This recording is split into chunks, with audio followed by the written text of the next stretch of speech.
Bismillah, alhamdulillahi rabbil alameen, wassalatu wassalamu ala nabiyyina Muhammad wa ala alihi wa sahbihi ajma'een. My dear brother, my dear sister, picture this for a moment.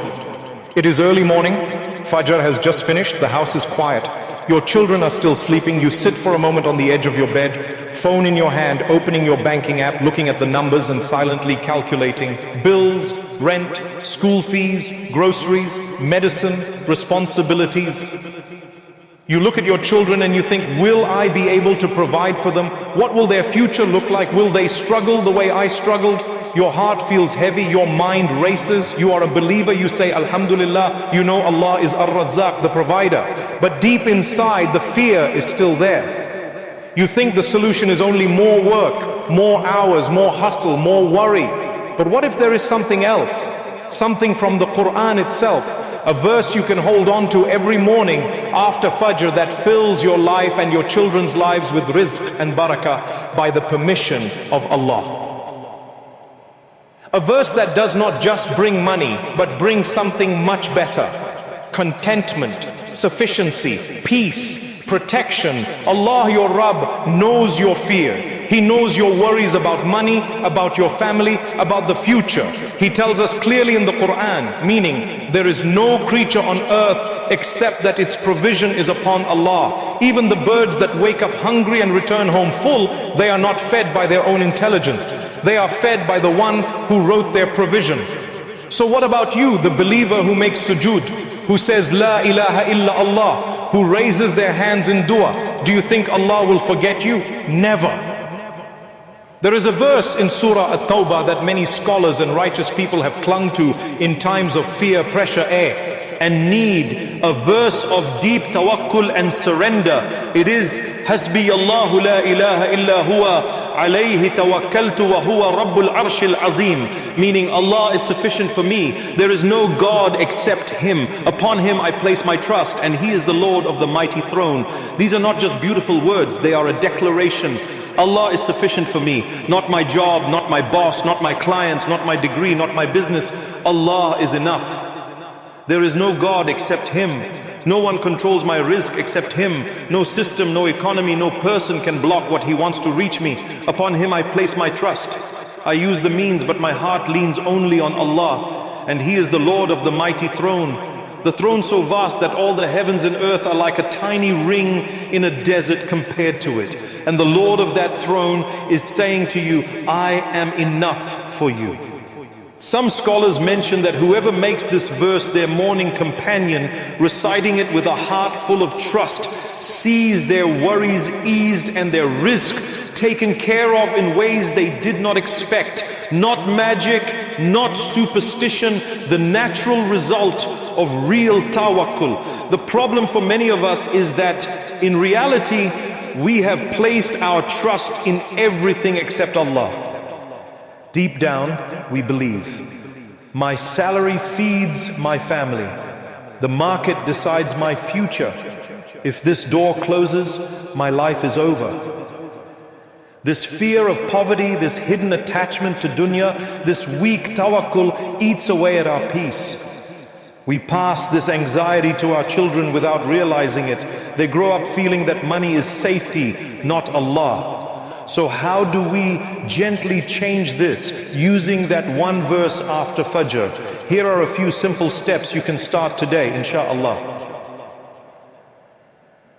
Step 1. Protect your Fajr as your foundation. The blessing begins with the prayer itself. Try your best to pray Fajr on time, even if you feel tired when you steep. And before Allah, at that time you are already stepping into a zone of special mercy and protection. Step 2, sit for a moment after Fajr, do not rush away.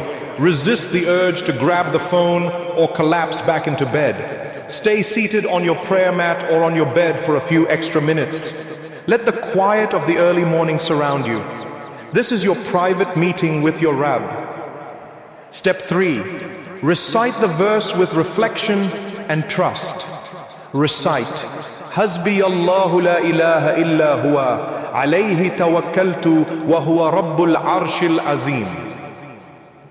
Repeat it slowly. For example, 7 times. not as a quick chant, but as a conversation with Allah. With each repetition, think, Ya Allah, you are enough for me. You are enough for my rizq. You are enough for my children's future. You are enough for all that scares me. Let the meaning sink into your heart. Step 4. Make a simple dua for your rizq and your children. After reciting, raise your hands and speak to Allah sincerely. Ya Allah, you are my provider. Bless my income, put barakah in what I have. Protect my family from haram and from worry. Provide for my children from places I cannot see.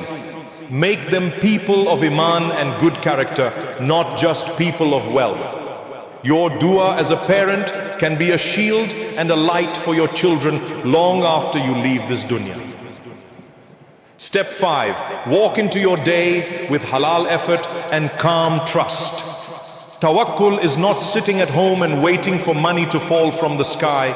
It is tying your camel and then trusting Allah. Go to work, try, learn, seek halal opportunities, but keep repeating in your heart, Hasbiyallahu. When something closes, say, perhaps my Rabb has written something better. Do not humiliate your heart by chasing haram or compromising your deen out of fear. Step 6. Give a small sadaqah with the intention of barakah for your family, even if it's a tiny amount. Charity does not decrease wealth, it increases barakah. Feed someone, help a relative, support a good cause. Say in your heart, Ya Allah, I am giving for your sake. Put blessing in what remains and make this a protection for my family. My dear brother, my dear sister, true wealth is not having a large number in your account. True wealth is sleeping with a heart that says, Allah is enough for me, and really feels it. Many people with little feel rich because Allah has filled their home with love, their food with barakah, their children with goodness, and their hearts with peace. Many others with a lot feel poor, fighting over money, never satisfied, never at rest. When you recite this verse after Fajr with real tawakkul, you are not just asking Allah for a raise, you are asking Him for something far bigger, to be your guardian, your protector, your planner, your provider for you and for your children. Imagine generations after you, children and grandchildren who never met you, living under the shade of dua and trust you planted early in the mornings. This is from the mercy of Allah. He allows you to send gifts ahead of you into a future you will not see. Let us turn to Him together now. Ya Allah, you are sufficient for us. There is no God except you. Upon you we place our trust, and you are the Lord of the mighty throne. Ya Rab, we admit our fear about rizq, about our families, about the future. We have often relied on people and plans more than we relied on you. Forgive us for our weak tawakkul. Forgive us for our anxiety and our complaints. Fill our hearts with certainty that you are enough for us. Ya Allah, bless our income and our time. Put barakah in every halal blessing you have given us. Protect us from haram wealth and from greed. Ya Rabb, protect our children and our descendants. Provide for them from your vast mercy. Give them strong iman, good character, and halal rizq. Make this verse a light in our homes, a shield around our families. Rabbana atina fid dunya hasana wa fil akhirati hasana wa qina adhaban nar. Ameen ya Rabbil alameen. My dear brothers and sisters, if this reminder made your heart say, yes, I need to trust Allah more, then say Alhamdulillah. Press the like button with the intention of shukr to Allah for reminding you of His sufficiency. Comment a short line as a dua, even just, Allah is sufficient for me, and make dua for barakah in your rizq and your children. Let us all say Ameen for one another. Share this video with someone who is worried about money or their children's future. It might be the reason Allah opens a door for them and a sadaqah jariyah for you. And do not forget to subscribe for more short heart-based Qur'an reminders, so your soul keeps receiving gentle guidance, inshaAllah.